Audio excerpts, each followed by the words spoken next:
24. El 24 dice Fausto Rafael Liz Quiñones. ¡Una jipeta! El 8, ok. El 8 es Ana Milady Cueva para respetar la cuota femenina, evidentemente. ¡Un apartamento!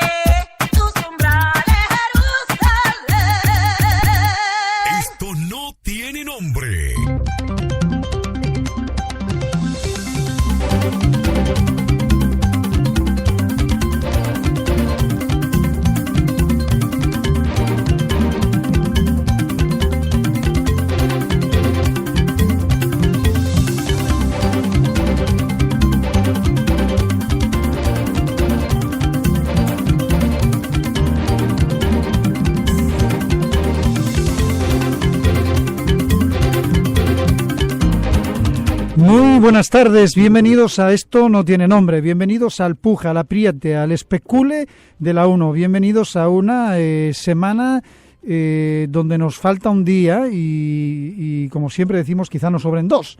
Bienvenidos a Esto no tiene nombre, un saludo muy cordial de todos mis compañeros, el señor Roberto Cavada, doña Miralba Ruiz y un servidor, que vamos a estar aquí hasta las 3 de la tarde para hacerles compañía, comentarles cositas, informarles, especular, ¿por qué no? Todo está permitido.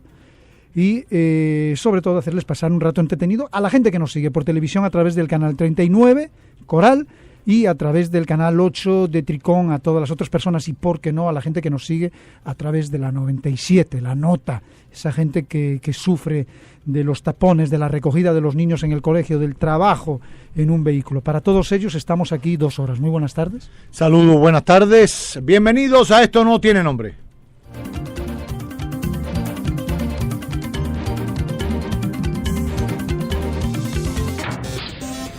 Esto no tiene nombre.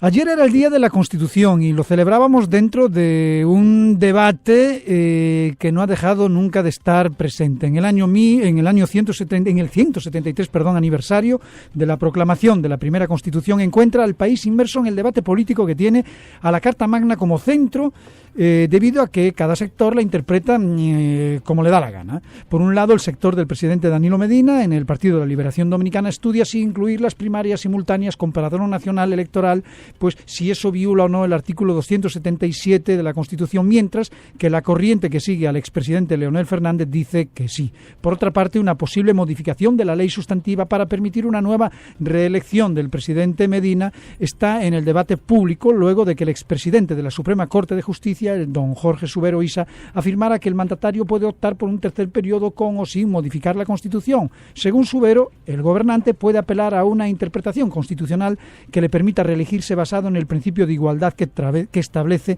la propia Carta Magna. No he abogado por la reelección presidencial, pues soy partidario de la alternatividad del poder. Me sorprende que ante una hipótesis como la que he planteado se me atribuye a abogar por la reelección del presidente. Sí manifesté que el presidente buscaría otro mandato y que lo haría sobre una modificación constitucional, eso sí fue lo que dije.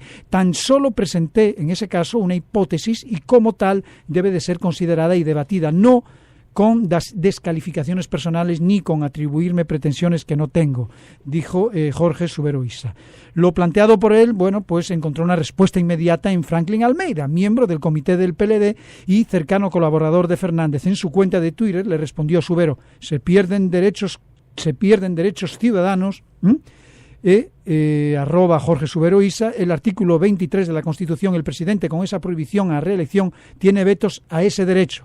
Se le invierte el derecho de igualdad. Quien gobierna viola ese derecho por estar en ventaja si puede reelegirse. Francisco Álvarez, de Participación Ciudadana, dijo que no comparte la opinión de Subero Issa sobre la reelección. Lamentable declaración de Subero. No estoy de acuerdo con la opinión técnica sobre la reelección. El presidente del partido quisqueyano, Elías Güesín Chávez, criticó las declaraciones. Profesor Subero, abre coartada, planifica por oficialismo de reelegirse sin modificar Constitución. Vinicio Castillo, de la Fuerza Nacional Progresista, escribió también: el consejo y pauta que da el profesor Subero al presidente Medina de que explore seguir pasos Horacio Vázquez para nueva reelección es un grave desatino. Horacio Vázquez se fue por una interpretación constitucional para quedarse en el poder a través de la prórroga, fatalidad histórica para República Dominicana.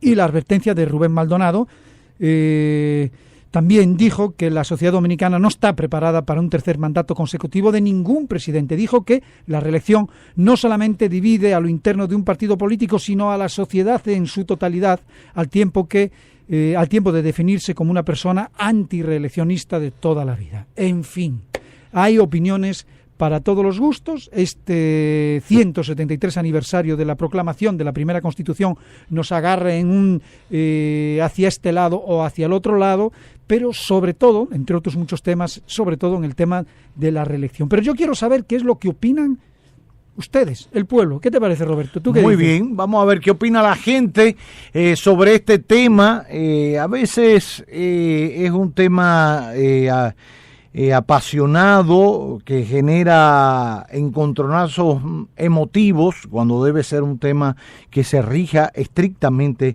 por la ley. Pero vamos a ver qué opina la gente. 809-541-0957 y 1-809-200-0957 desde cualquier punto del país sin cargos. Esto no tiene nombre.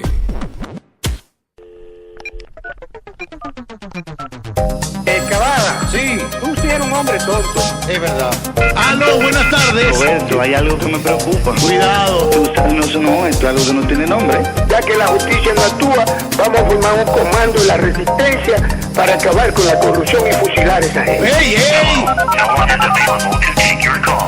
809-541-0957 y sin cargos 1-809-200-0957. Esto no tiene nombre. Cuando quieras entrar en contacto con nuestros estudios, marca el 809-541-0957 y desde el interior sin cargos, 1-809-200-0957. Esta es La Nota. Conoce de todo. Y ahora, las preguntas del verdugo. Las preguntas del verdugo.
Del verdugo.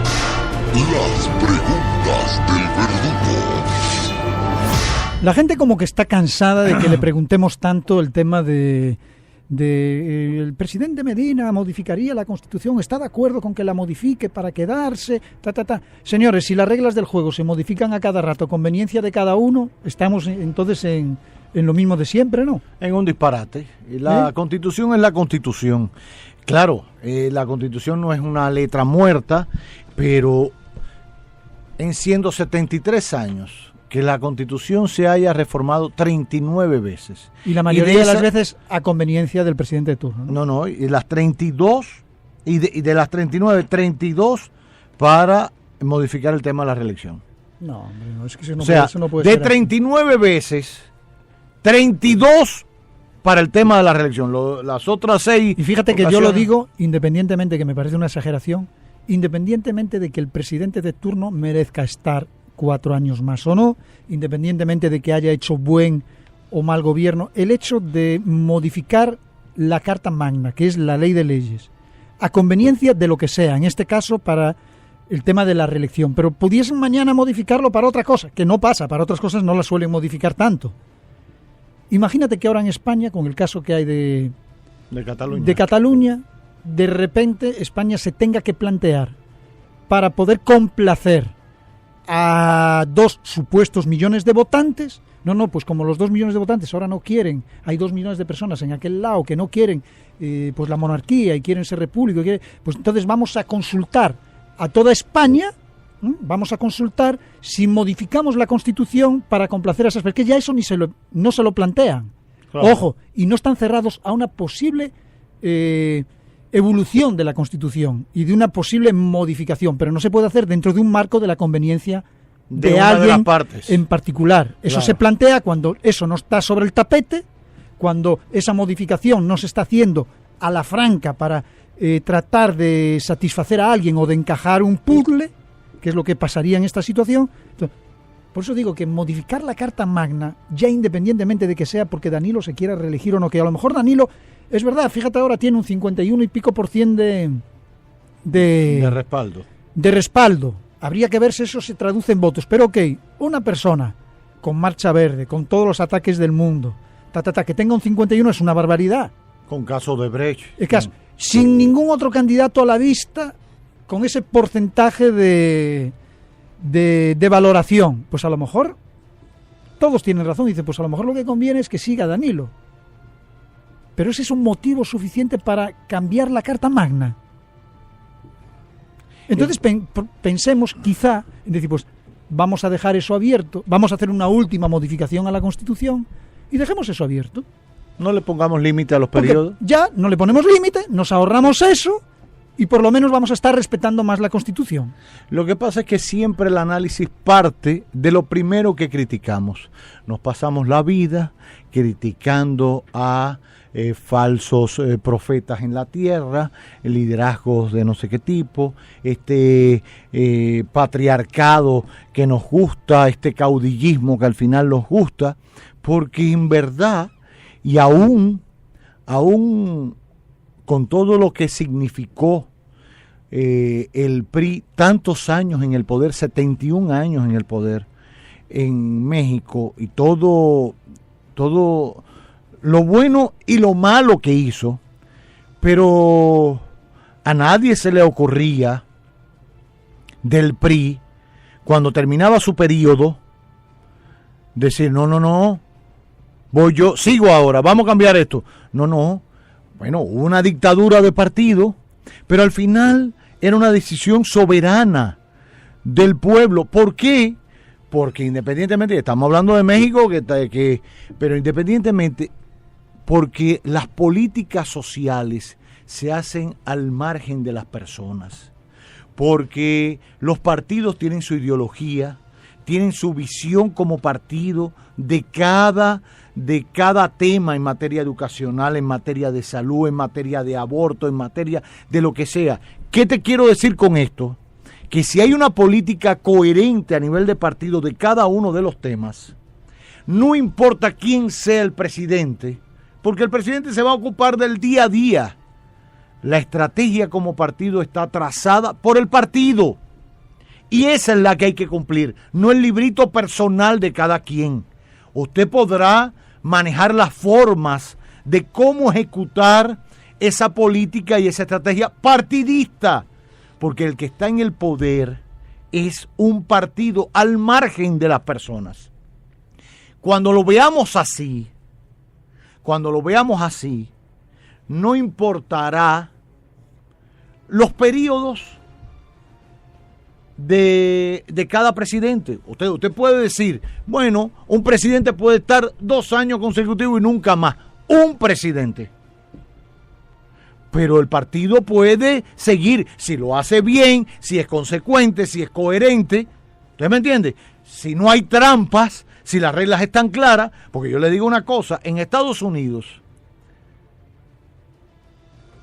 bueno, quizás la candidata que escogieron complicada, Hillary, pero con todo y eso hizo una campaña y tenía una aceptación.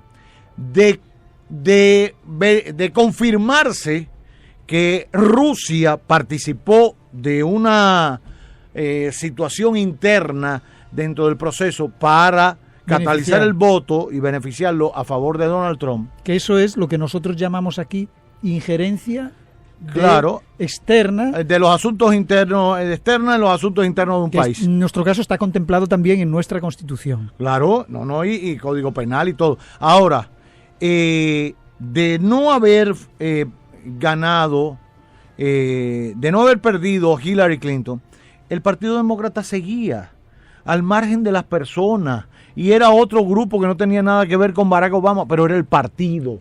Entonces, mientras en el país sigamos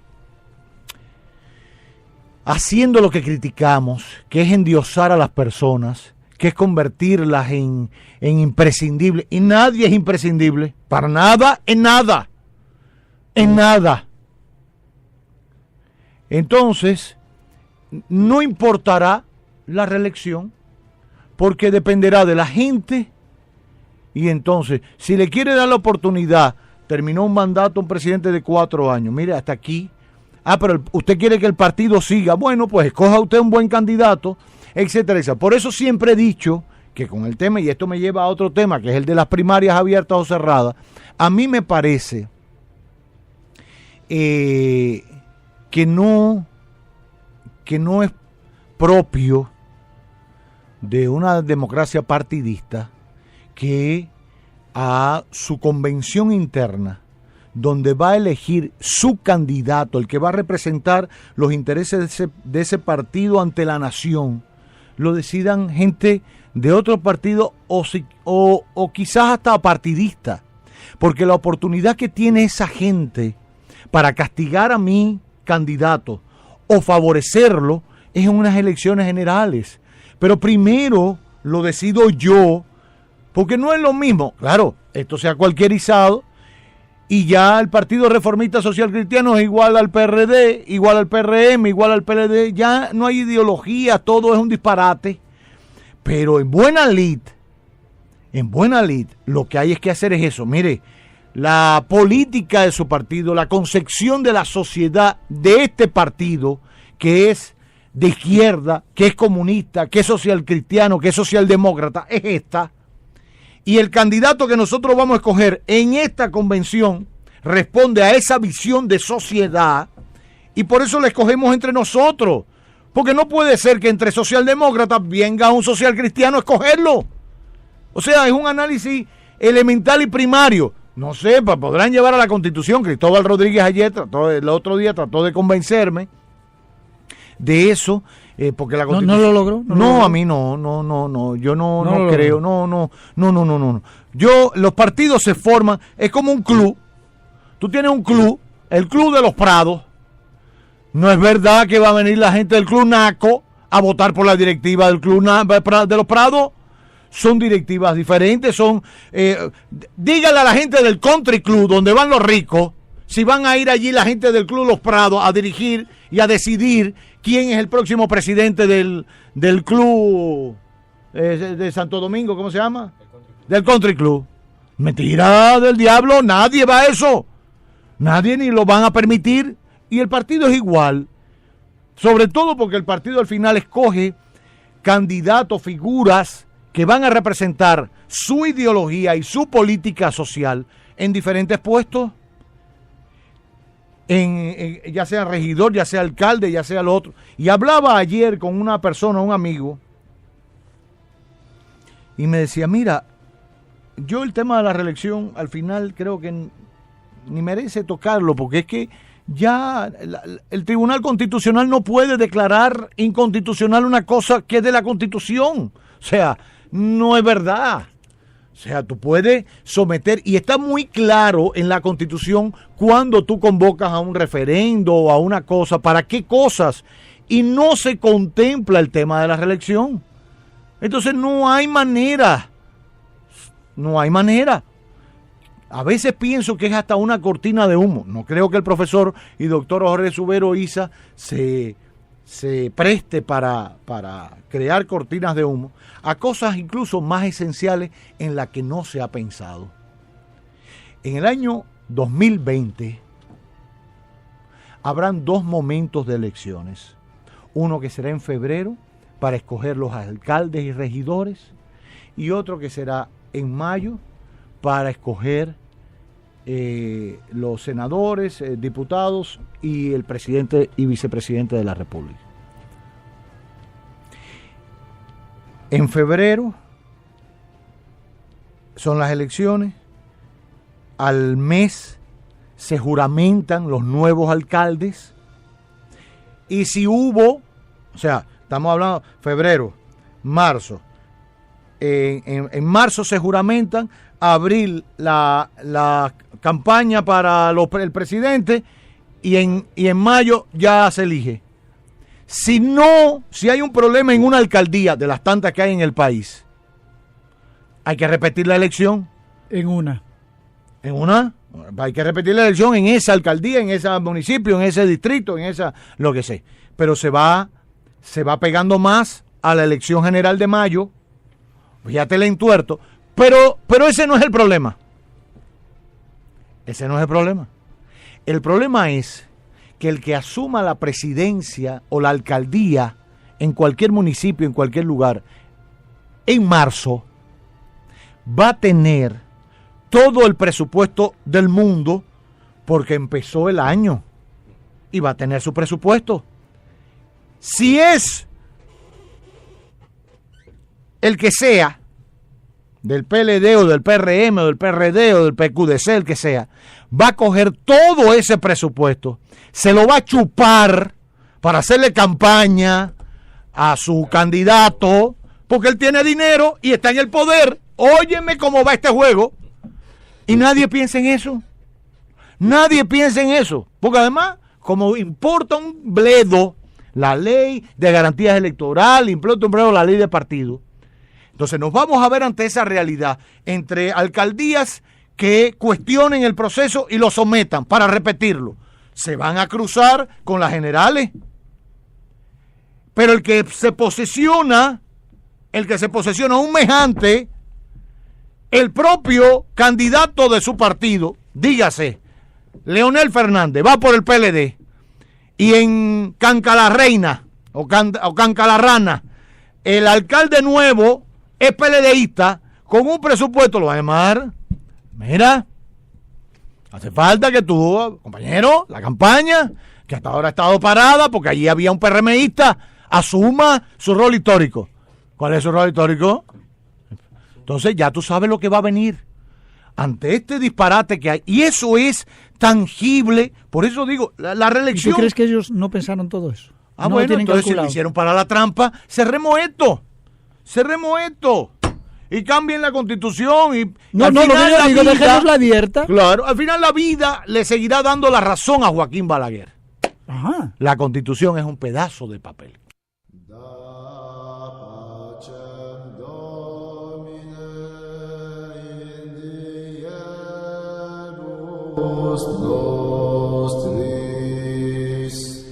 No pongo en duda los informes, pero no creo en los informes como creo en Dios.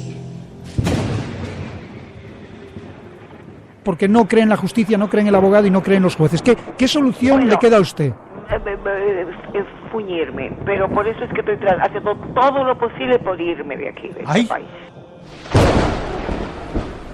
De la única manera es que se solucionaría eso es buscar una justicia independiente. ¿Pero cómo? ¿De qué manera? Hay que sacar toda esta basura que está ahí.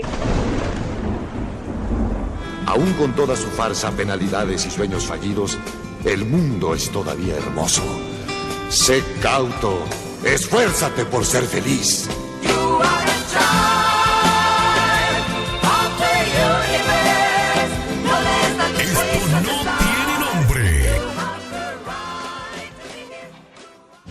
Enseguida volvemos con Esto no tiene nombre.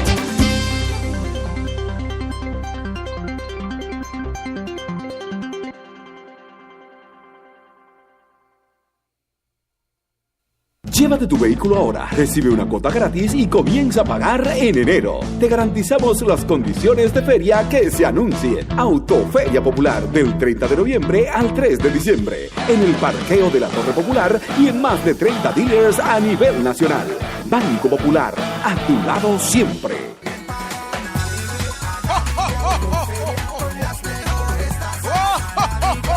Arrancó la Navidad. Haz tu sueño realidad. Anadive Autoferia del 16 al 19 de noviembre. Ciudad Ganadera. Con las mejores tasas de financiamiento. Desde un 10% de inicial hasta 72 meses para pagar. Y recuerda, comprar en un dealer asociado de Anadive es una garantía a tu inversión. Anadive Autoferia del 16 al 19 de noviembre. Ciudad Ganadera. Atendemos casos. Ayudamos personas. El servicio al cliente es lo más importante para nosotros. Tratar a cada persona como un miembro de la familia es nuestra prioridad. Brindar las mejores atenciones es nuestra misión. Yo fui víctima de un fraude electrónico vía internet. Pude ir al banco del cual me fue sustraído el dinero a tratar de que me dieran auxilio. Llegué a ProUsuarios, hice la reclamación formal y para mi sorpresa, la superintendencia resuelve que el banco me devuelva mi dinero, ya tú sabes. Sentí en ProUsuarios un equipo dispuesto a darme servicio. Así me sentí en ProUsuarios. Superintendencia de Bancos de la República Dominicana. Cuentas con nosotros.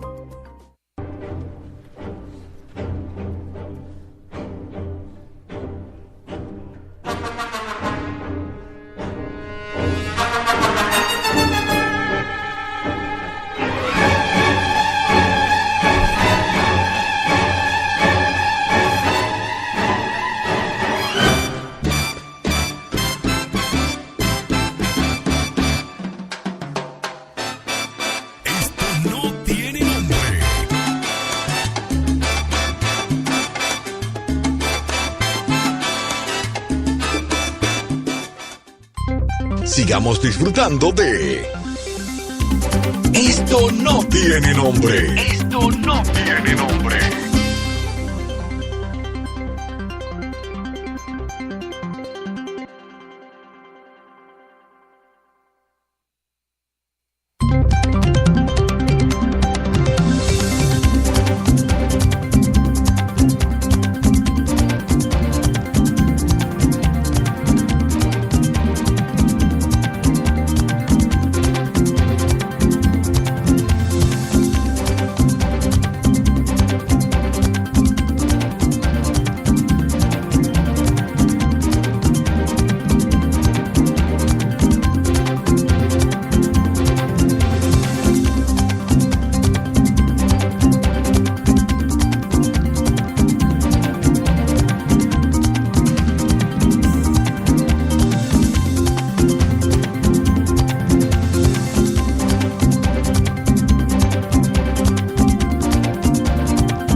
Una y 45 minutos, quizás de lo que estábamos hablando fuera del aire, le podemos preguntar a un eminente representante de las leyes del país.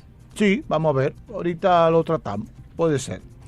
Amigos, en pleno escenario convulso ante las protestas efectuadas por el Colegio Médico Dominicano, abordamos hoy el espinoso tema del sector salud con el jefe de la Unidad de Cardiología del Hospital Salvador Begotier y presidente del movimiento Patria para Todos, Fulgencio Severino, nuestro querido doctor que nos honra hoy nueva vez en este magazine. Aplausos para el doctor Severino. ¿Cómo va todo, doctor? Todo va bien. Todo va bien. Sí. Bien, tranquilo. Este es el único país que siempre todo va bien. Todo va bien. No obstante todo lo que hemos hablado en el aire y fuera. No importa. Siempre todo va bien. Tú ves a una persona pidiendo, ¿y cómo va la cosa? Todo está bien. Sí. No hay energía eléctrica, pero está bien. Sí. ¿Y usted tiene empleo? No, pero está bien. Exacto. Siempre están bien los dominicanos. Qué vaina. ¿Usted apoya los paros, los que se han hecho ahora en esta semana? O sea, yo no estoy de acuerdo con la huelga como método de lucha. Es decir, la huelga desde la primera huelga del 91, cuando la doctora Altagracia Guzmán, luego la de Canón en 95, que incluyeron entrega de hospitales, los gobiernos demostraron que no le importaba los niveles de sufrimiento de la población con la huelga. Y no tiene ya ninguna justificación. Los métodos de lucha tienen que mejorar. Los gobiernos responden mejor a estrategias. Ustedes como comunicadores lo saben, que les resten votos. Sí. De ahí que en múltiples ocasiones hemos tenido la experiencia con el propio Waldo Ariel Suero el año pasado. No fue necesario hacer huelga para presionar las negociaciones. Con el doctor Senencaba también se logró un reajuste de un 30% sin hacer huelga. Igualmente, cuando estuvimos discutiendo la reforma de la seguridad social, aquí no fue necesario hacer huelga y de una u otra manera el colegio se hizo sentir como entidad con ciertos niveles de posicionamiento frente a algunos temas. De ahí que, de manera particular, yo creo que las huelgas son inefectivas, solo producen sufrimiento en una población que ya de por sí sufre un caótico sistema público de salud sin dinero, con 56 hospitales cerrados. Y le he dicho al presidente y a todos los que quieren ser dirigentes del colegio médico que ese método no funciona y que por lo tanto hay que cambiarlo. Doctor, según he hablado con otros médicos y a otros amigos, la naturaleza del colegio no debería ir cambiando un poco. O sea, digo, por ejemplo, yo creo, como usted decía, bueno, 56 hospitales cerrados, he visitado muchos hospitales, bueno, toda esta realidad que sabemos. Ahora, que uno oiga, como la semana pasada, que el nivel de mortalidad materno-infantil o neonatal, o cuando nacen los niños y mueren, que tenemos una tasa muy alta en la República Dominicana, y decía una organización internacional que era por problemas de los médicos, que era mal manejo de los médicos. Eso no es un tema para ser preocupante, para que el propio gremio se ocupe y diga, bueno, ¿y en qué estamos fallando? ¿Por qué pasan cosas? Y si pueden hacer un niño con una madre con SIDA sin que él se contagie, ¿por qué no le ponemos la medicina que lleva? Que es una cosa, y evitamos eso, por decir una serie de cosas. Bueno, tal vez la respuesta a esta inquietud que usted plantea está dada en la propia realidad del sistema de salud dominicano, es decir, ¿por qué el mismo médico que está en la clínica no tiene la mortalidad que está en el hospital? Claro. Y eso inmediatamente da la respuesta, que el problema es el sistema. La mayoría de los pacientes que mueren en el hospital mueren por dos razones. La principal, por incompetencia del hospital. Incompetencia que es sistémica, no se excluye nadie. Sí, no es un problema de una persona. No es de una persona, sino incluye desde el sistema, desde la higiene, desde el manejo de los recursos humanos en salud. Es decir, todo el mundo sabe que en República Dominicana la dedicación de un médico al sector público tiene grandes deficiencias por el tema salarial, el tema del horario de trabajo. En la mayoría de los países que tienen un sistema público bastante fuerte, logran que ese sistema público tenga un personal con muchas horas de dedicación. Aquí no hemos logrado... Y así mismo remunerado. Claro, por eso digo, dedicado el sistema español, el sistema norteamericano también, que tiene un alto componente, que aunque es privado, pero la mayor parte de los médicos son contratados por los hospitales. Sí. Entonces, para nosotros tener éxito en el sistema sanitario dominicano, debe tener varios elementos. El primero es tratar de evitar la segmentación. Si aquí el sistema nuestro, el sistema de salud, tiene demasiado segmentación. Y eso te dice que un médico puede trabajar en 3 y 4 pedazos. Sí. A ninguno le dedica tiempo, ni se lo dedica a la clínica, ni se lo dedica al hospital, ni se lo dedica a los centros autogestionados. El segundo elemento es el tema de los recursos. Un sistema público manejado, vamos a suponer, presupuesto 2018, 33,000 millones de pesos, de los cuales 29,000 millones de pesos van para salario. El Servicio Nacional de Salud se va a manejar con 4,000 millones de pesos para mantener más o menos 200 hospitales y 1.700 unidades de atención primaria. ¿Qué quiere decir eso? Que el hospital va a funcionar con muchas limitaciones tecnológicas. ¿Por qué la mayoría de la gente muere en los grandes hospitales de acá? Porque vienen referidos del interior, claro, donde el nivel de competencia es muy pobre. ¿Y cuál es el paciente que muere? ¿El normal? ¿El común? No, el que muere es el que se complica. ¿Por qué? Porque el hospital pierde la competencia para poder dar respuesta. Buscar culpables siempre lo habrá, y la mejor forma es siempre decir que no soy yo. El culpable y el ministerio, que es sobre quien debe recargar, cualquiera que sea la razón. Me explico, si el recurso humano falla, el ministerio es responsable, pero se supone que él es el empleador, bueno, y debería garantizar con buena supervisión que ahí exista un recurso humano en capacidad para poder dar un servicio de salud. ¿Por qué no lo hace?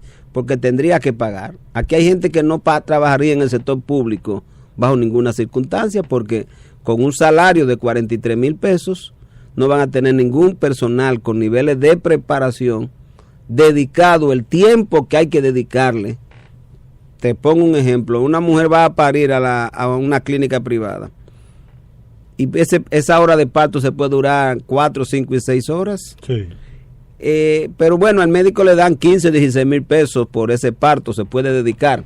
Pero cuando a ti te dicen que te van a dar 43,000 pesos en un mes de trabajo, lo más normal es que la mayoría de los médicos que tienen capacidad para estar en el sector privado no desearían estar en el sector público. Entonces, creo que la respuesta fundamental al problema dominicano es lograr que el sistema público, que es donde pasan la mayoría de las desgracias, lamentablemente donde van las personas más pobres, debería ser un sector fuerte, con médicos bien pagados, médicos dedicados, que el que se quiera dedicar exclusivamente al sector público lo pueda hacer, porque tiene un salario que le permita a ese médico brindar el servicio de salud que se le debería dar a esa población. Y naturalmente el Estado dominicano, el gobierno, el Ministerio de Salud, el Servicio Nacional de Salud, garantizar que estos hospitales tengan la competencia tecnológica y técnica con que dar respuesta, porque donde se falla es en la respuesta. Muchas veces,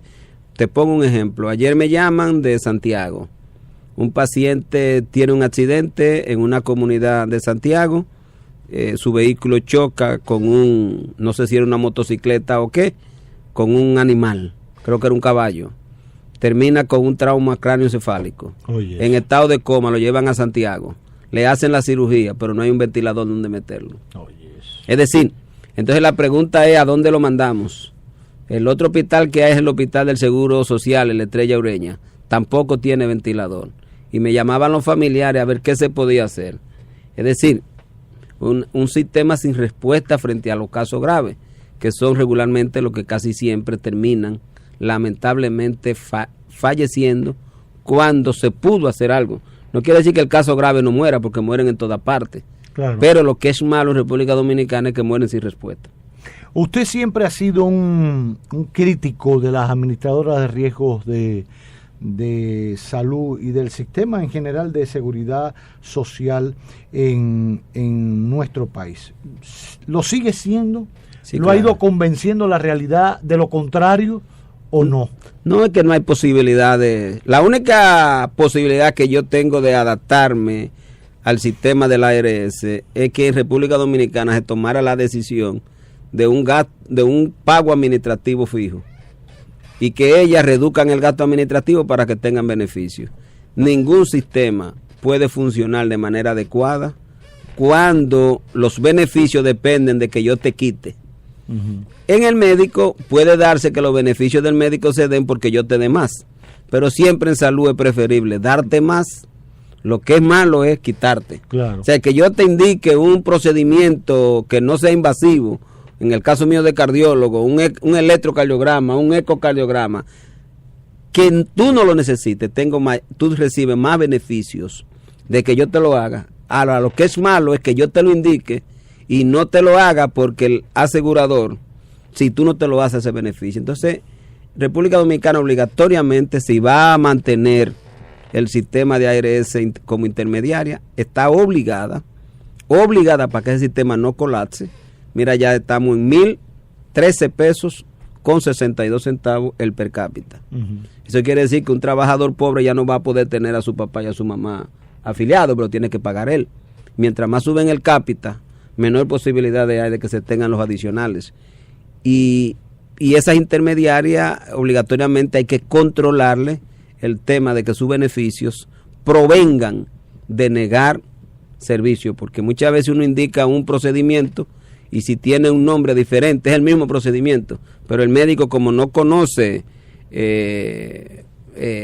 las siglas que se utilizan según el el código de la Organización Mundial de la Salud, entonces la ARS inmediatamente niega el servicio que tiene, aún estando en el plan básico de salud, pero porque el nombre no es el mismo que está ahí, inmediatamente lo niegan. Y eso indiscutiblemente que trae como consecuencia lo que estamos viviendo, que el Seguro Familiar de Salud empezó en el 2007, ya hoy tenemos 7 millones de personas afiliadas, un poquito más de 7 millones, y sin embargo la tasa de mortalidad, como tú señalabas al principio, neonatal, mortalidad materna, mortalidad general, mortalidad hospitalaria sigue siendo sumamente alta en República Dominicana. De un 23% en el caso... La neonatal en un 22%, la infantil anda alrededor, depende de si la mide en 1 año a 5 años, en un 30%. Entonces, y la mortalidad materna no baja de un 90 por cada 100,000. Digo, me refiero a la mortalidad infantil por cada 1,000 y la mortalidad materna por cada 100,000. Pero lo peor de todo es la alta tasa de mortalidad de adultos que tenemos. O sea, somos un país que mueren 200 personas todos los años por cada 1,000 adultos. Y eso te habla del sistema clínico quirúrgico, qué tan infuncional es. Lamentablemente, como los organismos internacionales no le prestan atención a estos indicadores, pues casi nunca se habla de ello, pero decir que tú tengas todos los años más muertos por infarto, quiere decir que el sistema anda muy mal. La reforma que se hizo en el 2001 y de manera particular su implementación en el 2007, por los números nos dicen que estamos gastando mucha plata. En este momento el plan básico de salud del régimen contributivo cuesta 47,000 millones de pesos. ¿Y cuáles son los resultados que tenemos en salud? Muy pobres. Es decir, que cuando tú te pones a ver, el gobierno asigna inversión versus salud.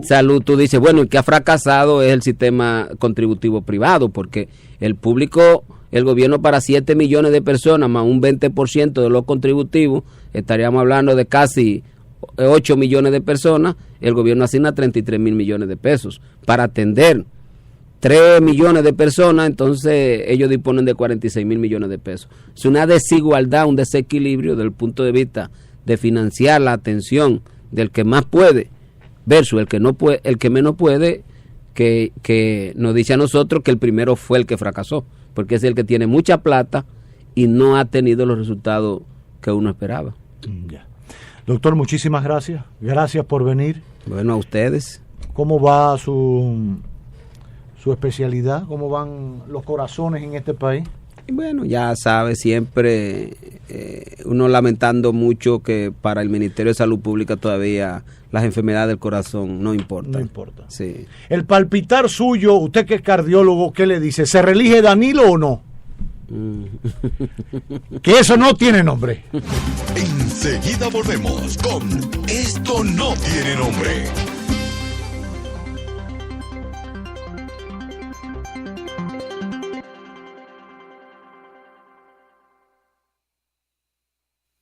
Recarga hoy y gana con Orange. Pronto, Altis. Renueva ahora tu Marbete 2017-2018 en www.dgii.gov.do. Recuerda, el monto a pagar es el mismo del año pasado. Vehículos hasta el 2012, 1,500 pesos. De 2013 en adelante pagarán 3,000 pesos. No lo barajes. Siéntete libre por 12 meses con Infinity. Llegó el momento de que marques la diferencia. Visita nuestro showroom en la avenida John F. Kennedy número 68 y llévate el modelo de tu preferencia con nuestra facilidad Free 12, con la cual pagas las cuotas que elijas libre de intereses durante los primeros 12 meses. Además, aprovecha nuestros planes de financiamiento personalizados con tasas de 4.95% en dólares. Para más información, contáctanos al 809-227-5400. Infinity, Empower the Drive. Esto no tiene nombre. Yo debo decirte que cuando nosotros nos referimos a este tema, nos referimos dando o diciendo las bondades del tema de la industria del turismo en República Dominicana, de lo bien que vamos. Así es. El turismo quizás podemos decir que es el pilar número 1 de la economía dominicana, y debemos atribuir a muchos factores, muchos esfuerzos que ha hecho el gobierno, muchos esfuerzos que ha hecho el mismo sector hotelero y sobre todo también la misma población. Esas son las leyes de partido que al final se quedó sobre la mesa ahora porque no se pudieron poner de acuerdo. Y dentro de ellos estaba hablando la cuota de la mujer. Dentro de eso se hablaba del gasto de la campaña, quiénes aportaban, cuál era el control, o sea, cuánto se permitía, la regulación, lo que iba a regular una campaña electoral, los tiempos en televisión, sobre todo el gasto de las campañas electorales, que al final eso sabíamos que iba a depender de la voluntad del comité político del PLD. De lo que se dice, una vez que está dicho, efectivamente, no se puede volver atrás sobre una condena moral social, claro, que es tal vez más pesada que la de la justicia misma. Esto no tiene nombre.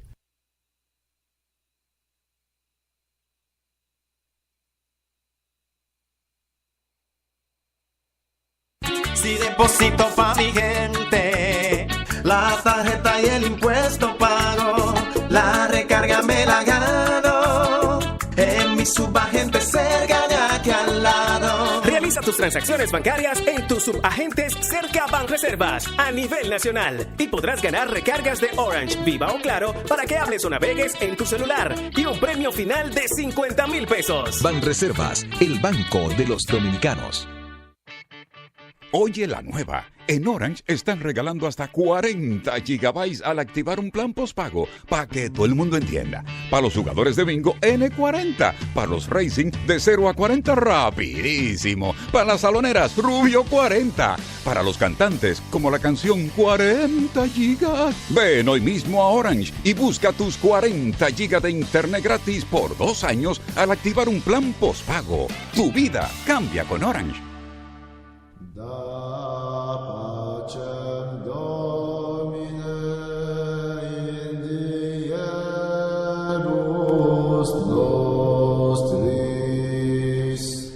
No pongo en duda los informes, pero no creo en los informes como creo en Dios. Porque no cree en la justicia, no cree en el abogado y no cree en los jueces. ¿Qué solución le queda a usted? Fuñirme, pero por eso es que estoy haciendo todo lo posible por irme de aquí, de este país. De la única manera es que se solucionaría eso, es buscar una justicia independiente. ¿Pero cómo? ¿De qué manera? Hay que sacar toda esta basura que está ahí. Aún con toda su farsa, penalidades y sueños fallidos, el mundo es todavía hermoso. Sé cauto, esfuérzate por ser feliz.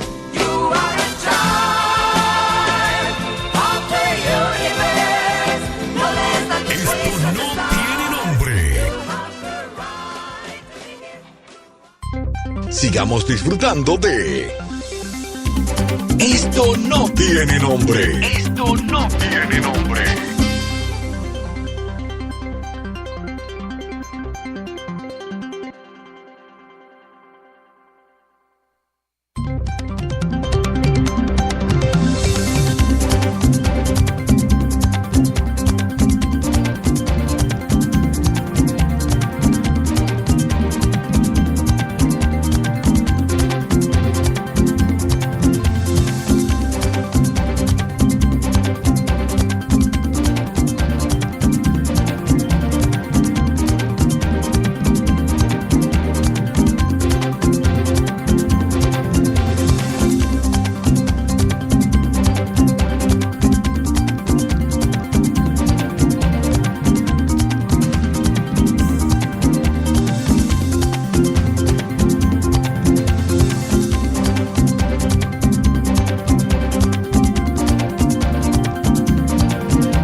2:07 de la tarde. Vamos a hablar de masonería. Roberto, ¿tú sabes algo de masonería? Un chin y un chin más. Un poquito. Bueno, pues para hablar de masonería y poder preguntarle todas las dudas que tengamos, hasta podríamos abrir teléfonos y todo, tenemos aquí a Omar José Martínez, de la respetable logia Caballeros de Memphis 50, y a Gabriel Canela, ¿lo dije bien? Sí. A Gabriel Canela, que es del Soberano Santuario de República Dominicana. Bienvenidos. Bueno, muchas gracias por darnos la oportunidad, Roberto. Qué bueno que están aquí. Qué bueno, para hablar de algo quizás a nuestra audiencia les es un poquito raro, incluso hasta para mí, que primero, por ejemplo, ver jóvenes en la masonería. Cosa que no... Y después ¿Suelen ser viejos todos? Bueno, de hecho, la masonería, me gustarían, ellos que saben más, bueno, ellos que son jóvenes masones, yo no, pero que explicaran qué es una hermandad, qué es la masonería, cómo surge, por ejemplo, cómo llega a este lado del continente, ciertas cosas hasta donde se pueda. Y quizás esta misma explicación nos lleve por el propio concepto que tiene la masonería y otros, Caballeros de la Luz, los Orfeos, etcétera, etcétera, de rigor, de ciertas cosas importantes que como confraternidad se van quedando un poquito, incluso en los propios rituales y eso, van quedando un poquito, digamos que arcaicos, por llamarle de alguna manera. Y los jóvenes no participan tanto de ello. Por eso me llama la atención que ustedes están jóvenes, ya usted peina cana, pero usted no la peina mucho porque está pelado bajito, pero sí es así. ¿Y qué está haciendo? Por eso es interesante la masonería para mantenerse. Creo que es una... me contaba mi abuelo, que era masón y caballero de la luz, que era una de las cosas más hermosas. Yo, por ejemplo, cuando murió mi abuelo, uno de los primeros que tocaron a la puerta de mi casa fueron sus compañeros de logia. Y la primera ayuda, mi abuelo ya retirado y todo, fue de sus hermanos de logia. Si necesitábamos un dinero, independientemente de todas las ceremonias y que le pusieran todos su bandera y todo en el ataúd y con todo el respeto y con todo, sabiendo cómo eso se manejaba, por ejemplo, de toda la solemnidad, cómo se manejaba en Cuba. Pero yo tuve una experiencia incluso más interesante. Ajá. Yo una vez, siendo muy jovencito, hace muchos años, por supuesto, claro, me voy a recorrer la isla trabajaba en una emisora de radio con un chofer y un técnico y yo, en un carro, un Lada Combi. Ustedes no conocen eso, son muy jovencitos. ¿Los Lada usted lo conoce? Sí, yo lo conozco. Tenía un Samara. Usted tenía un Lada Samara. Bueno, yo tenía un Lada Combi que era un disparate, y nos fuimos desde Santiago de Cuba, desde Oriente hasta Pinar del Río, que es la más. En año 93, 94 había una situación económica en Cuba muy complicada, muy difícil, y nos llegamos a una provincia del Oriente. El chofer que iba conmigo, en paz descanse, los dos murieron. Ríspido se llamaba. Era un moreno como Varsovia, gordo, así como Varsovia, pero del tamaño del amigo acá. Gordo y muy dicharachoso.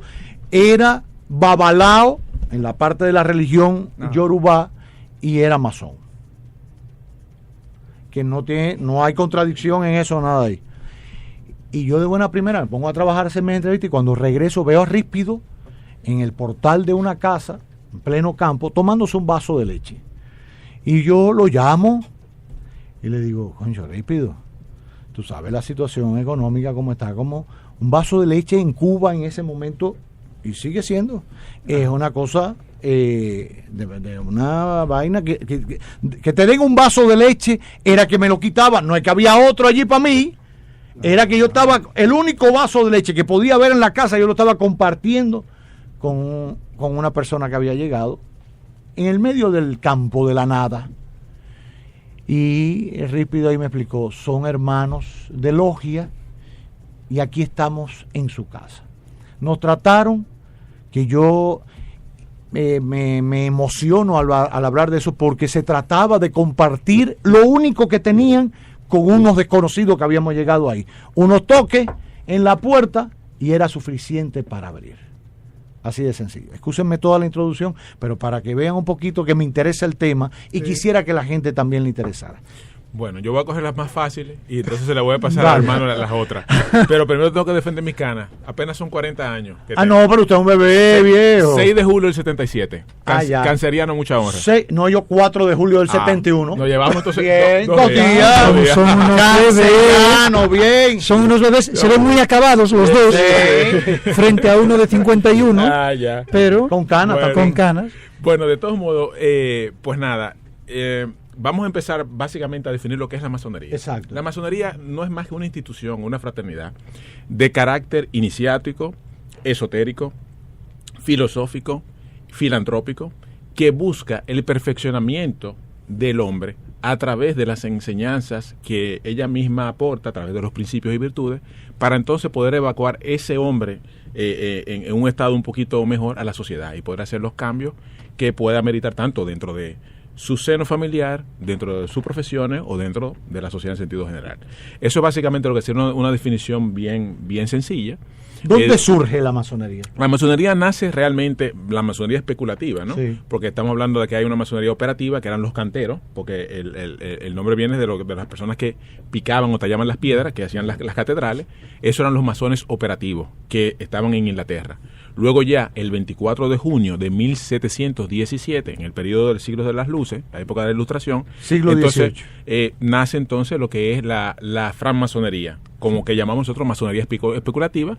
La reunión de 4 logias forman la gran logia de Inglaterra, en Londres. O sea, es el origen oficial de la masonería. ¿Cómo llega a este lado del mundo? Bueno, pues la masonería, a partir de ahí, ya entonces empieza a haber logias en Francia. En Francia. La de nosotros sí, la de nosotros sale de Francia. Pues nosotros ya entonces tenemos que entrar ya sobre el origen de la masonería dominicana.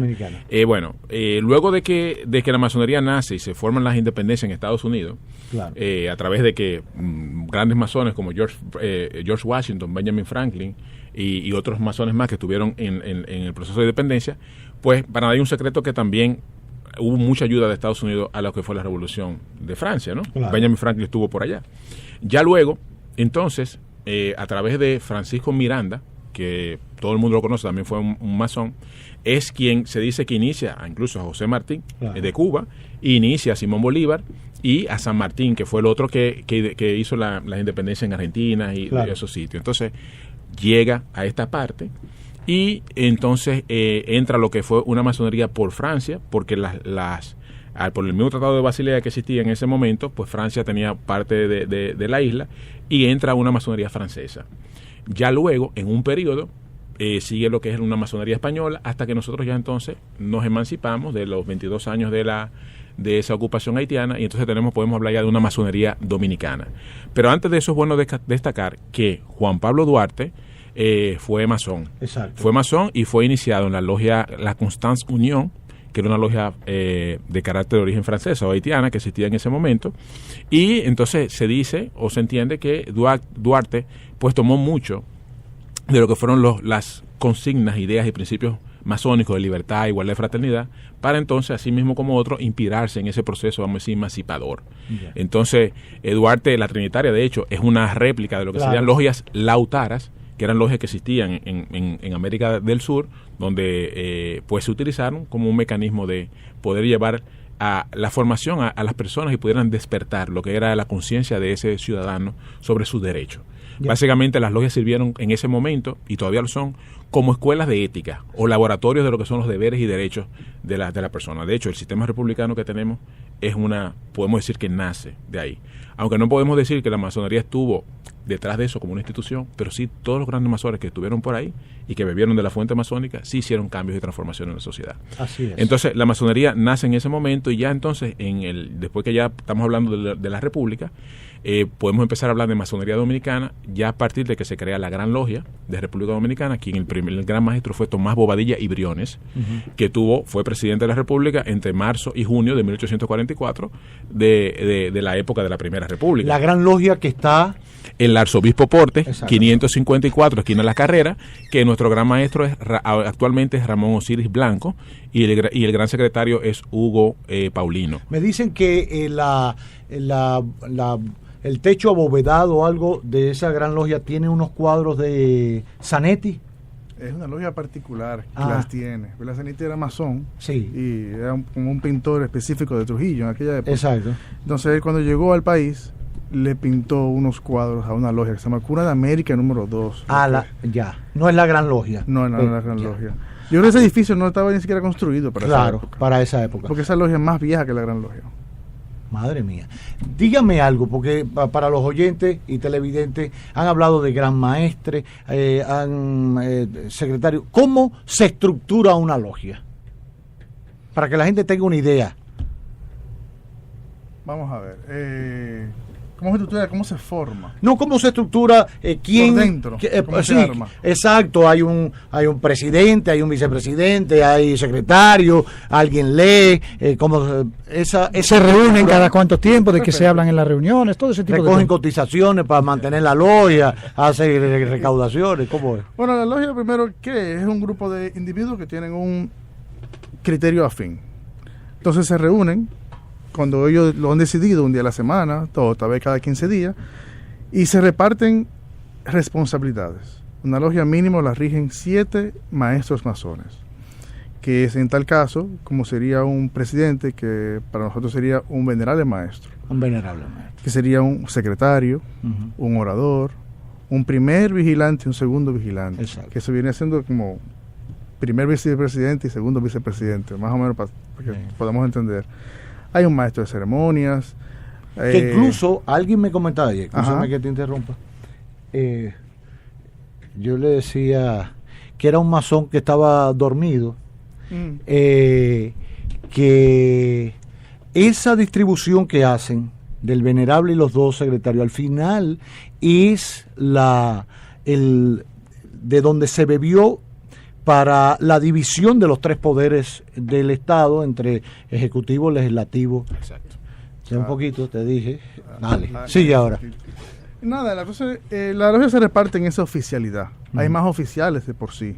Hay maestros arquitectos, hay maestros de banquete, maestros de armonía, hay guardatemplos interiores, que es la persona que cuida la puerta afuera, la persona que cuida la puerta de adentro. Y hay así muchos puestos. Entonces están los hermanos, el resto de los hermanos que no forman parte de la oficialidad. Se reúnen cada cierto tiempo y abren la logia. ¿Qué pasa cuando se abre la logia? ¿Qué pasa allá adentro? Yo te lo digo porque cuando era chiquito... Esa es la pregunta... no, pero no tengo. Yo sé hasta dónde tú vas a llegar. Yo cuando iba a la escuela, iba caminando en la provincia donde vivía, en Pinar del Río, había una logia que la identificaba, sabía por el cartabón, el compás. Exacto. Después vamos a explicar qué es eso. Y los símbolos de la masonería, cómo trascienden en el día a día, no nos damos cuenta, y está en el dólar, y está en muchísimas cosas. Exacto. Y escuadra del compás. En la escuadra y el compás. Con las letras en el centro. Exacto. Y entonces... yo lo único que atinaba a ver, había 3 puertas y caminaba y por el contraluz y la cosa era muy oscuro hacia adentro, había como unos sillones, aquí le llaman mecedora, y yo decía, ¿qué pasa allá adentro? Y veía así, lo que atinaba a ver eran cuadros de los líderes de la independencia cubana, Antonio Maceo, José Martí, Salvador Cisneros Betancourt, varios. Eso es lo que te lo estoy contando, y es como si estuviera viendo yo caminando por la acera y caminando así de espalda para seguir viendo. Nunca entré, pero estaban las puertas abiertas. Por lo que veo te llamó la atención. Bueno, claro, viejo, no me haga hablar aquí. Sí, entonces, ¿qué pasa? ¿Qué pasa dentro de una logia? Exacto, entre los hermanos y todo. La masonería es una actividad de vivencia.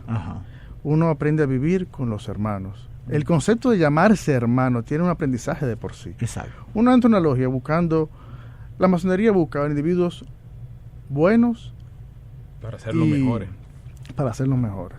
Pero ya de por sí, dice, bueno, para ser los mejores, pero eso como que redunda.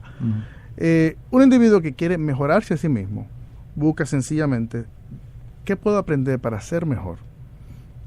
Hay una cartera de instituciones y organizaciones que uno puede pertenecer en la sociedad. Entre esas, una es la masonería. Entonces, de por sí, ya uno querer mejorarse uno mismo, ya de por sí uno es un individuo exitoso, porque ya uno va en una cierta dirección. Cualquiera de las opciones que tú tomes, ya tú vas un paso más adelante. Ese es un punto. Entonces, cuando tú tomas todos estos individuos y los sientas en una sola sala, ¿qué es lo que hacen? Exacto. Entonces, existen lo que se llama la logia per se. La logia per se tiene un proceso de apertura de una logia, un proceso de un conversatorio o estudio o la oratoria o administración de la logia en el centro y un cierre per se. Entonces, bueno, básicamente ahí está todo compendido. Vamos a tomar un símil para que tengan una idea. Yo soy católico, mi familia es católica.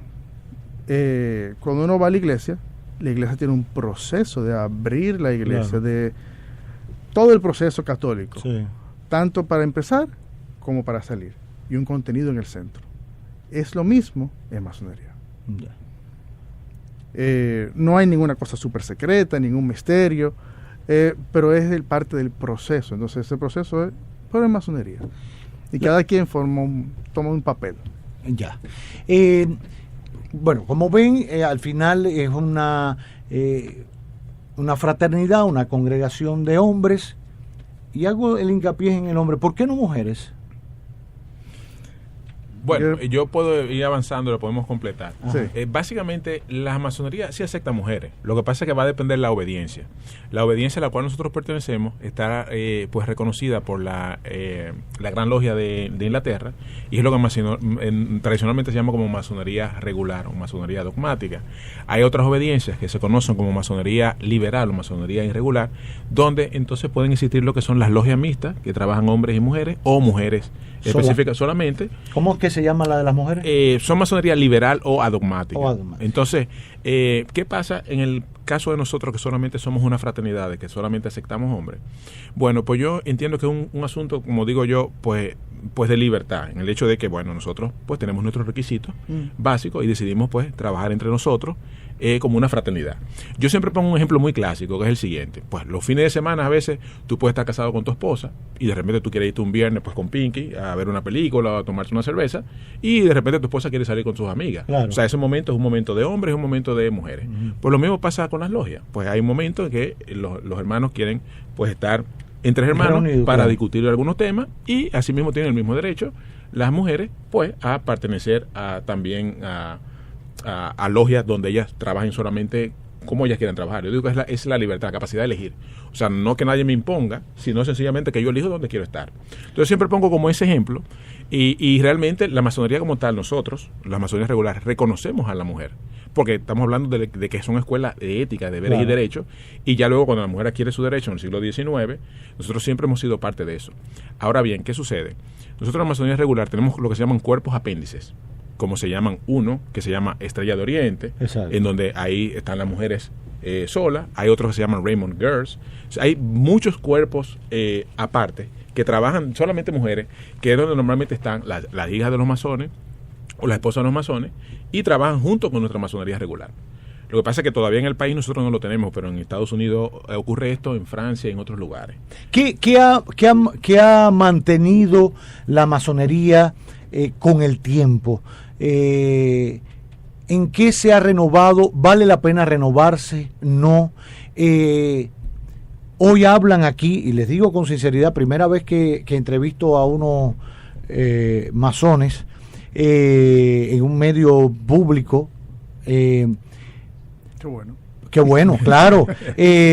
Lo digo porque, por ejemplo, les comentaba, le hacía el cuento de Ríspido y los toques en la puerta, quizás eran contraseñas que se utilizaban en el momento, porque eran perseguidos, porque se correspondían con el momento en que se va creando la hermandad, porque ya veíamos cuántos líderes de revoluciones, de cambios en el continente, para hablar solamente de aquí, para no hablar de Estados Unidos, salían de las logias y se gestaban y se hablaban de compromisos éticos. Las revoluciones y los cambios en ese tiempo, no es como ahora cambiar la constitución, vamos a reelegirnos porque yo quiero. No, era por una vocación ética de verdad, claro, de un cambio para una nación. Entonces, partían de conceptos éticos que al final se han perdido. Yo no quiero convertir ahora el PLD ni el PRM en una logia. Bueno, eso es una cosa terrorífica. Pero ojalá beber de la ética y de los conceptos de ética y de mejoramiento humano que se pueden conversar y discutir en las logias en aras de tener una mejor sociedad. Pero ha ido cambiando, se ha ido adecuando a los nuevos tiempos, los rituales, incluso hasta de iniciación, que siempre ha sido una cosa muy comentada, etcétera, por lo duro, por llamarlo de alguna manera, ¿no? Pero al final tiene un significado hermoso,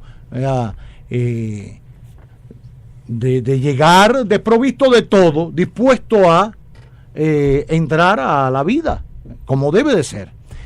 Eso ha ido cambiando. Lo digo porque los jóvenes volverán, como fueron los jóvenes de entonces, a entrar a una logia, a interesarse por la historia, por conocer quiénes fueron. ¿Qué temas se tocan también dentro de la historia que dentro de una logia que sean atractivos para la gente joven? Es interesante que haya muchas preguntas, ¿eh? Sí, claro. Pero vamos a una cosa.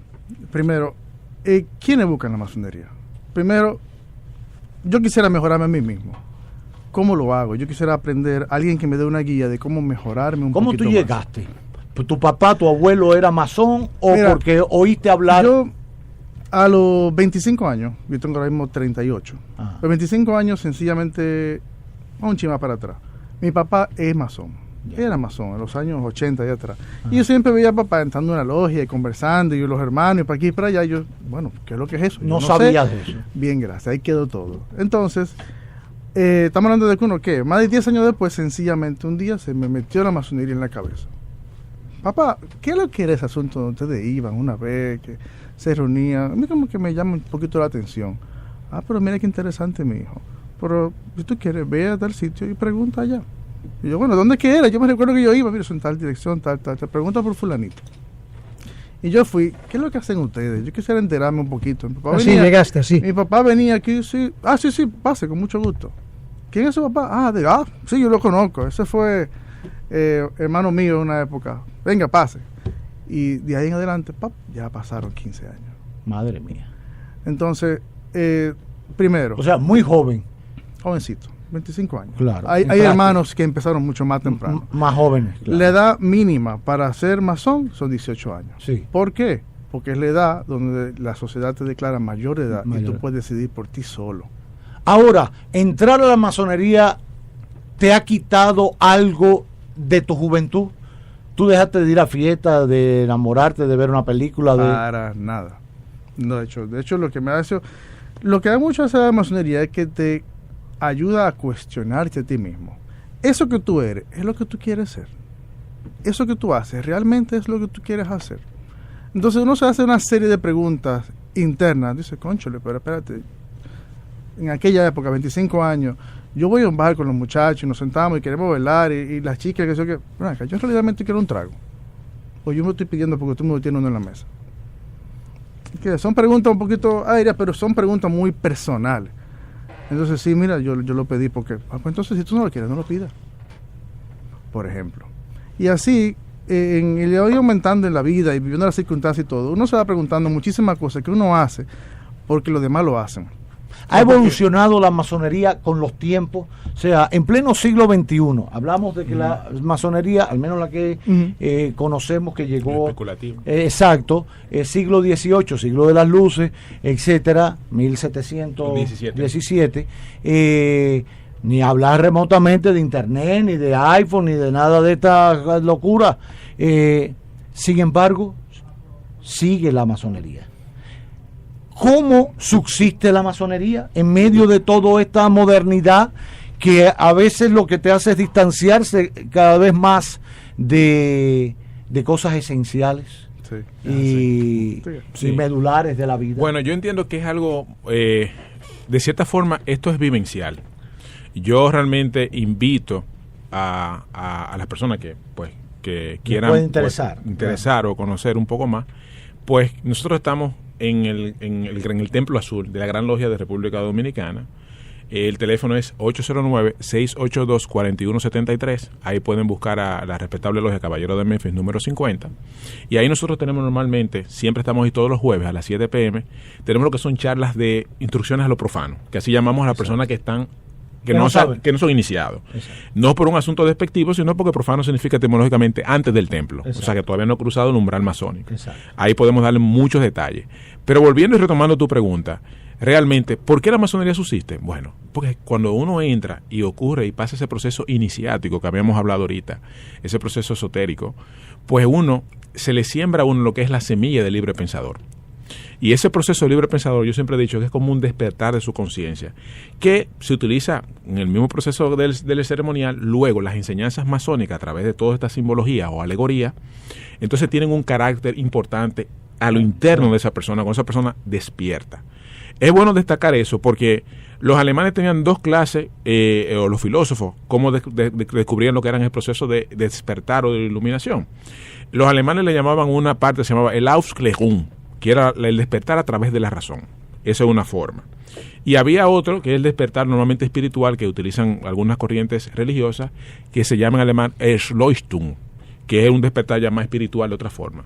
Yo entiendo que la masonería, como tiene un carácter que en su seno acoge, no importa el hermano de las religiones que sean, no tiene que ver con la religión ni con ningún partido político. De hecho, hay muchos hermanos masones que no importa el partido político que sean, están allá, y nosotros profesamos lo que es la tolerancia entre las diferentes opiniones. No hablamos nunca de política ni de religión.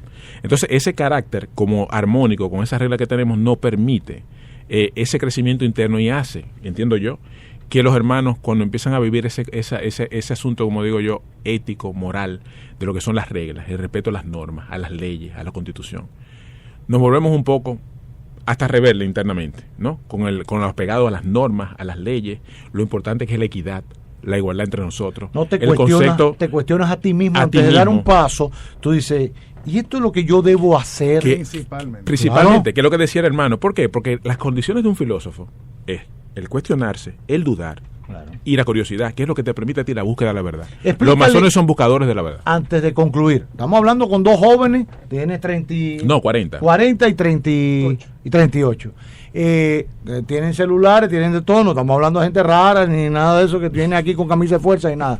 Explícale por qué el compás y el cartabón.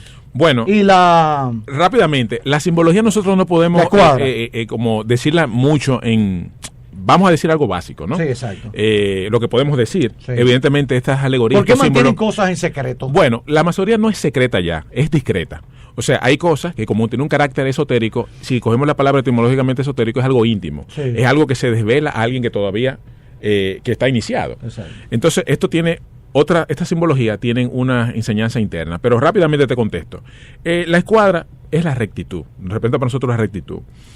El compás podemos decir que es la razón, y esa letra G significa muchas cosas, pero entre otras significa la letra G de Dios, God en inglés. Exacto. Entonces significa que entre la escuadra y el compás siempre está en Dios, porque una de las condiciones para ser masón, en lo que es la masonería regular, es creer en Dios, no importa la religión que sea, tener la mayoría de 18 años de edad y ser un hombre libre y de buenas costumbres, porque no debe tener ningún antecedente penal. El masón entierra los vicios para despertar en la virtud. Amén. Mire, por último, hablábamos de la simbología de la masonería, que precisamente como hablabas de gestores de la revolución en los Estados Unidos, etcétera, permanecen en los billetes, por ejemplo. ¿Por qué? Bueno, eso se debe para nadie un secreto que Roosevelt fue masón. Claro. Entonces, en el periodo cuando se imprimieron, ¿en qué billete que hay como un ojo? Un dólar. En la parte de atrás tiene lo que es la pirámide con el ojo de Horus. Ajá. Ese ojo de Horus no es solamente exclusivo de la masonería, la tienen otras escuelas esotéricas. Exacto. Pero lo que se atribuye siempre a la masonería es porque precisamente Roosevelt fue masón y la persona que estaba también encargado del asunto pues era masón. Entonces decidieron un diseño. Lo único que después se ha disociado un poco el asunto y entonces se han atribuido a los Illuminati. Entonces hay una confusión a veces de la masonería y los Illuminati, que para nada tienen que ver una cosa con otra. No sé qué tiempo tenemos, porque eso realmente no tenemos ya mucho tiempo. Ya no tenemos. Bueno, eso podemos hablar en otro tema, pero hay una diferencia entre los masones y los Illuminati que realmente claro. hay tiempo, tendrán que volver porque incluso a la francmasonería se le atribuyen ciertas cosas en el Vaticano y en la Iglesia Católica que ha sido parte de chismes y cosas, pero que recoge la historia. Por cierto, acaban de publicar un libro en Roma que aclara la muerte de Juan Pablo I, ¿cómo se llamaba? El Papa Bueno, iba a decir el Papa Alegre. El Papa Bueno, que, o sea, una de las cosas que se decían era que si había sido masón. Y que había sido envenenado por la francmasonería, cosa que se descartó en algún tiempo. O sea, se habló y queda descartada. Le dio un dolor en el pecho, lo estaba leyendo ayer. Nunca le dijo a sus médicos ni a las monjas que lo atendían que le había dado un dolor en el pecho, que evidentemente era un preinfarto, y terminó muerto y amaneció muerto, simple y llanamente. Es lo que cuentan a partir de otros testimonios. Pero nada, qué bueno que han venido. Ojalá les interese, al menos por curiosidad, por cultura general. Se me olvidó preguntarle, ¿Bosch fue masón? Sí, así es. ¿Qué grado llegó al alcanzar? Compañero masón. Se inició en la benemérita y respetable logia Esperanza número 9. Ya. Me cuentan que ustedes, la gran logia guarda documentos originales de todo. Sí, así mismo. Está allá. Hablo del proceso de independencia nuestro que... Claro, es importante destacar que nosotros normalmente nunca revelamos la identidad de nuestros hermanos, de las personas que pertenecen. Sí. Luego, ya que mueren, entonces sí, ya como no hay un peligro con hermanos, entonces normalmente uno puede desclasificar la información, que es lo que ha pasado con el caso de Juan Bosch. Del profesor que Juan. Sí, que muchas personas lo saben, que fue iniciado a los 20 y pico de años, y donde realmente pues inició en esa logia. De hecho, siempre ha narrado el presidente Leonel Fernández que conoció a Juan Bosch en un templo masónico hablando de 100 años de soledad. O sea que todavía Bosch para esa época pernotaba en los templos masónicos, pero ya estaba durmiendo. Estaba durmiendo. ¿Qué quiere decir que estaba durmiendo para que la gente lo entienda? Lo que pasa es que hay muchos masones, pero no todos están activos. Me refiero a que van a su logia toda la semana, se mantienen en actividades. ¿Tu papá está dormido? Papá está dormido. Ya. Entonces un masón, o sea, que no tienen una vida regular en la masonería. Exactamente. No tienen una vida activa. Exacto. Los masones son masones para toda la vida. Exacto. Quien se inicia en masonería muere siendo masón, aunque no haya asistido durante muchísimo tiempo. Ya. Bueno, otro día pueden volver a ir a la logia cuando quieran. En cualquier momento se incorporan. Pero me llamó la atención un detalle. Ajá. Si Leonel conoció a Juan Bosch en un templo masónico. No pueden decirle eso a usted. No.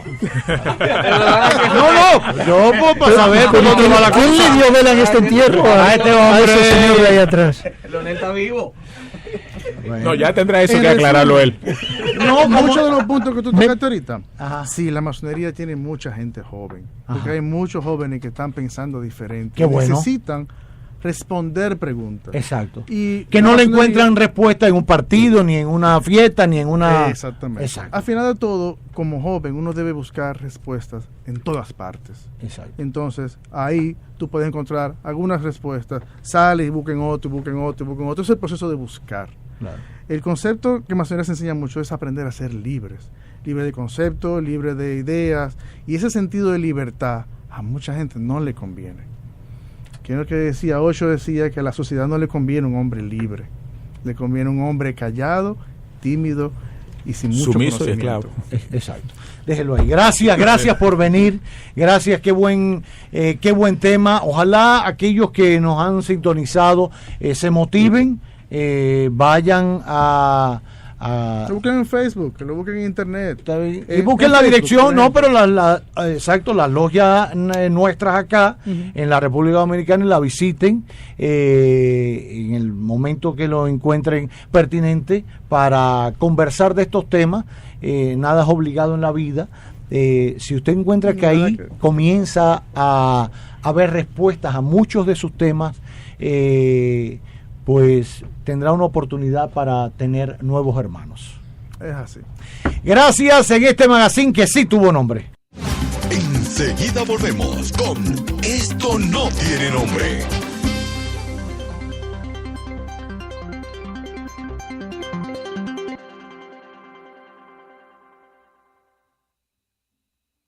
Renueva ahora tu Marbete 2017-2018 en www.dgii.gov.do.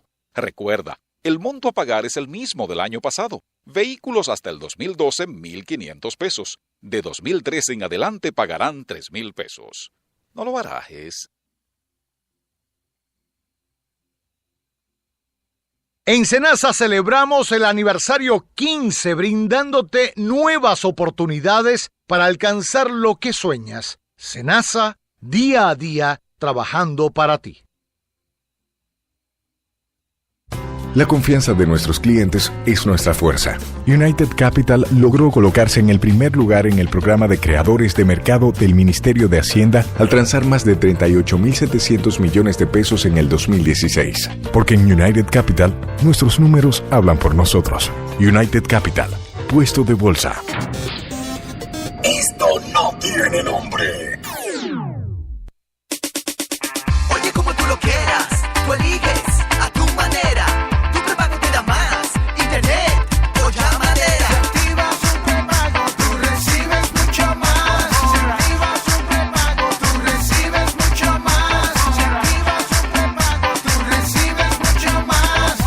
Prepago Orange siempre te da más. Activa un prepago y elige entre 2.160 minutos o 2.160 megabytes de internet por 12 meses.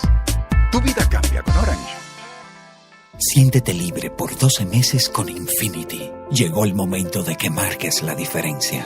Visita nuestro showroom en la avenida John F. Kennedy número 68 y llévate el modelo de tu preferencia con nuestra facilidad Free 12, con la cual pagas las cuotas que elijas libre de intereses durante los primeros 12 meses. Además, aprovecha nuestros planes de financiamiento personalizados con tasas de 4.95% en dólares. Para más información, contáctanos al 809-227-5400. Infinity. Empower the Drive. Si deposito pa' mi gente, la tarjeta y el impuesto pago, la recarga me la gano, en mi subagente cerca de aquí al lado. Realiza tus transacciones bancarias en tus subagentes cerca Banreservas a nivel nacional y podrás ganar recargas de Orange, Viva o Claro para que hables o navegues en tu celular y un premio final de 50,000 pesos. Banreservas, el banco de los dominicanos.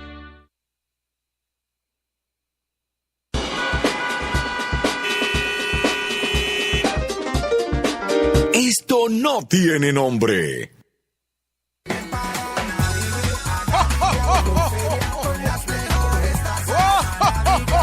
Arrancó la Navidad. Haz tu sueño realidad. Anadive Autoferia del 16 al 19 de noviembre. Ciudad Ganadera. Con las mejores tasas de financiamiento. Desde un 10% de inicial hasta 72 meses para pagar. Y recuerda, comprar en un dealer asociado de Anadive es una garantía a tu inversión. Anadive Autoferia del 16 al 19 de noviembre. Ciudad Ganadera. Recarga hoy y gana con Orange. Pronto, Altis. Llévate tu vehículo ahora, recibe una cuota gratis y comienza a pagar en enero. Te garantizamos las condiciones de feria que se anuncien. Autoferia Popular del 30 de noviembre al 3 de diciembre. En el parqueo de la Torre Popular y en más de 30 dealers a nivel nacional. Banco Popular, a tu lado siempre. Esto no tiene nombre. Esto no tiene nombre.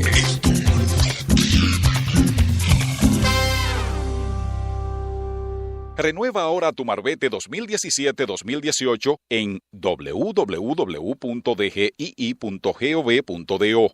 Recuerda, el monto a pagar es el mismo del año pasado. Vehículos hasta el 2012, 1,500 pesos. De 2013 en adelante pagarán 3,000 pesos. No lo barajes. Sigamos disfrutando de Esto no tiene nombre. Esto no tiene nombre.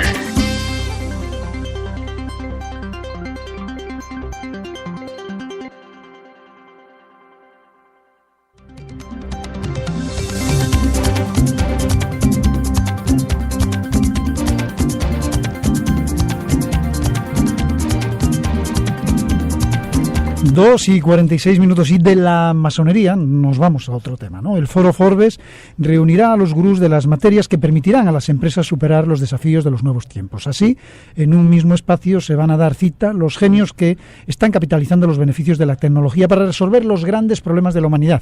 Aquellos líderes que han construido prometedores negocios gracias a la teoría que impulsa pensar fuera de la caja, junto con los científicos de los datos, los impulsores de las ciencias de la felicidad, la reputación y la responsabilidad corporativa. Todos ellos juntos bajo una encomienda: compartir las últimas tendencias que están transformando al mundo. Y para hablar del evento nos acompaña Uriel Nanún, director transmedia de Latinoamérica para Forbes y también editor jefe de Forbes para el Caribe, y Natalie Faxas, editora de secciones Forbes RD. Natalie, ¿lo dije bien? Sí. Muy bien. Uriel, muy buenas tardes. Buenas tardes, un gusto estar con ustedes y con todos sus radioescuchas. Cuéntenme qué es lo que trae esta vez este segundo encuentro de gurús. Es un encuentro muy interesante, diría yo, muy agradable también, porque es un encuentro de un foro itinerante. Es un foro itinerante porque se lleva a cabo en diferentes países de Latinoamérica. Se lleva a cabo en Panamá, se lleva a cabo en Costa Rica, se lleva a cabo en Guatemala, se lleva a cabo en México y en República Dominicana y en otros países más, pero principalmente, digamos, en estos países que acabo de mencionar es donde más punch, más alcance ha tenido, y por una razón muy sencilla. Tiene que ver con el entendimiento de los negocios a nivel regional y lo que esto implica en un contexto muy importante como es el contexto de la Cuarta Revolución Industrial, además de otros conceptos interesantes como los que acabas de mencionar, como el tema de la felicidad, el tema de la reputación, que más que modas pasajeras, como lo entienden algunos empresarios, pues se trata de ¿Hay empresarios que consideran eso modas pasajeras? Así es, por supuesto. Así es, o simplemente lo consideran, como sucede con la responsabilidad social empresarial, un elemento de vamos a salir en la foto, ¿no? Muy bonito para las relaciones públicas, pero nada más. Exactamente, y no, o sea, son temas cruciales. La Cuarta Revolución Industrial, estamos hablando nada más y nada menos que de lo que implica la automatización de las empresas, de lo que implica la tecnología. Y no estamos hablando de empresas manufactureras o de la industria, estamos hablando incluso de empresas de turismo, estamos hablando de call centers. Mira, te pongo un ejemplo que nos encontramos. Los call centers, que hacen una apuesta muy importante en la región, pues resulta que hoy si vas al campus de Microsoft, te encuentras con que ya hay sistemas computarizados que te dicen a ti dónde te puedes hospedar, qué puedes comer cerca de ese hotel. Si eres vegano, te dicen la comida vegetariana que puedes ubicar ahí, te dicen qué otras áreas de entretenimiento puedes tener, y ya no es un joven que está atrás de un teléfono diciéndote todo esto, es un sistema.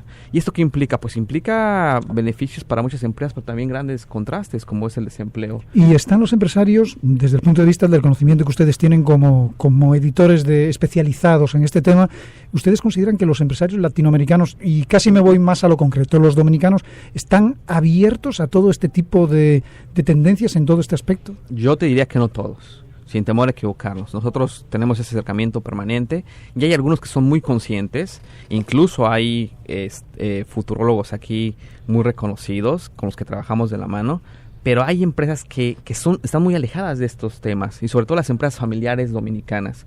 Las empresas familiares dominicanas muchas veces nos con dicen, gente joven quizá al frente. Así es, con gente joven muchas veces nos dicen, no, pero ¿por qué tengo que fijarme en esas tendencias si yo siempre he trabajado así? Así lo hacía mi abuelo. Así lo hizo mi padre. ¿Por qué vienes y me dices que tengo que pensar a tomar en cuenta unos conceptos que además para mí ni siquiera son familiares?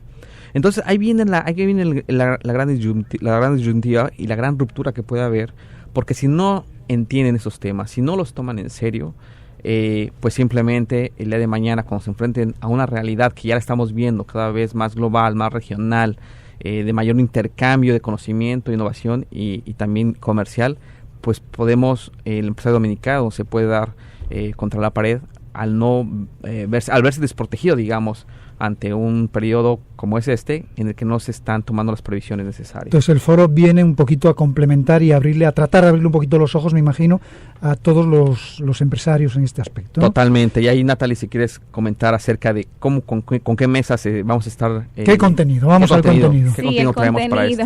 Bueno, primero vamos a tener un reconocimiento a la excelencia empresarial al señor Fernando Capellán, que es el presidente del Grupo M, una cara muy reconocida en el mundo empresarial.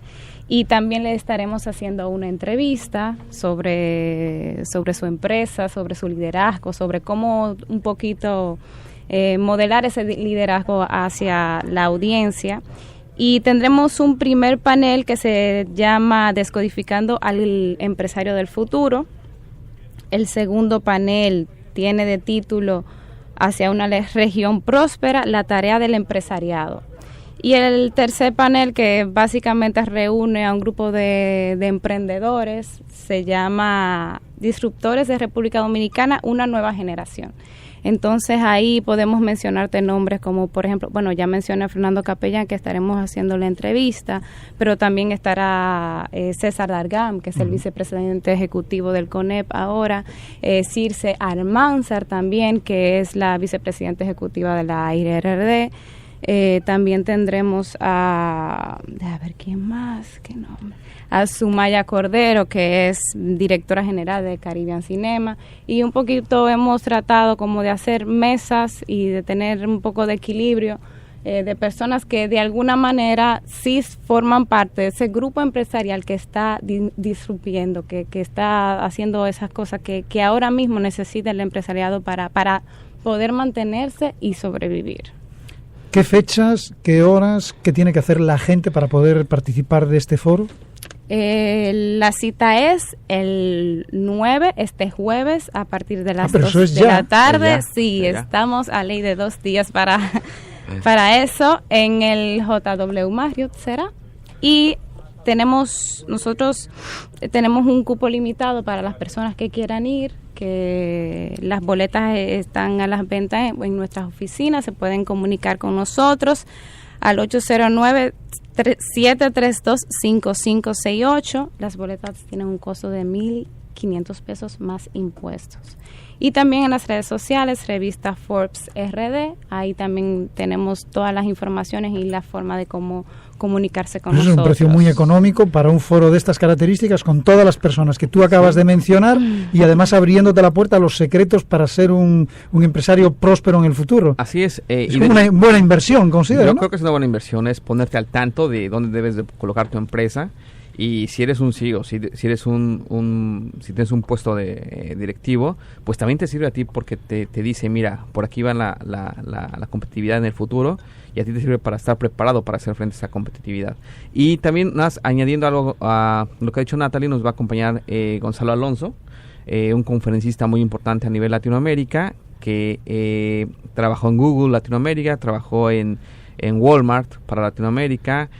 Hoy mismo impulsa iniciativas importantes de transformación digital, con todo lo que ello implica en las empresas, esta transformación, es decir, cómo comunicas a tus clientes, cómo te relacionas con tus proveedores, cómo involucras sistemas que te permitan visualizar cómo está la competencia en sus números, todo lo que implica, digamos, esta cuarta revolución industrial, pero específicamente traída a ti y viendo, digamos, hacia el futuro, de cómo te vas a relacionar con todos tus stakeholders, con tus propios empleados, con tus propios consejos, con los mismos proveedores, y bueno, con los millennials, ¿no? Que es un tema que no puede estar apartado de lo que implica la nueva forma de hacer negocios hoy en día. Vamos a recordarle de nuevo a la gente las fechas y el día que es y el costo, para que lo sepan. ¿Dónde pueden encontrar en todas las boletas? Este jueves 9 de noviembre en el JW Marriott, a partir de las 2 de la tarde.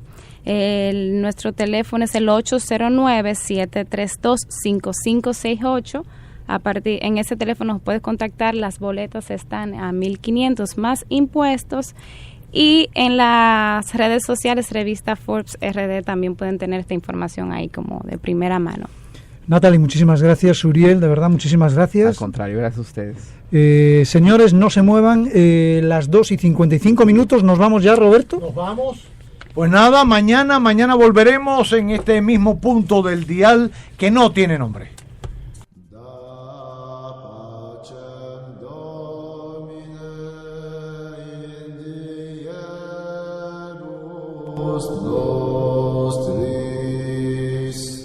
No pongo en duda los informes, pero no creo en los informes como creo en Dios. Porque no cree en la justicia, no cree en el abogado y no cree en los jueces. ¿Qué solución le queda a usted? Fuñirme, pero por eso es que estoy haciendo todo lo posible por irme de aquí, de este país. De la única manera es que se solucionaría eso, es buscar una justicia independiente. ¿Pero cómo? ¿De qué manera? Hay que sacar toda esta basura que está ahí. Aún con toda su farsa, penalidades y sueños fallidos, el mundo es todavía hermoso. Sé cauto, esfuérzate por ser feliz.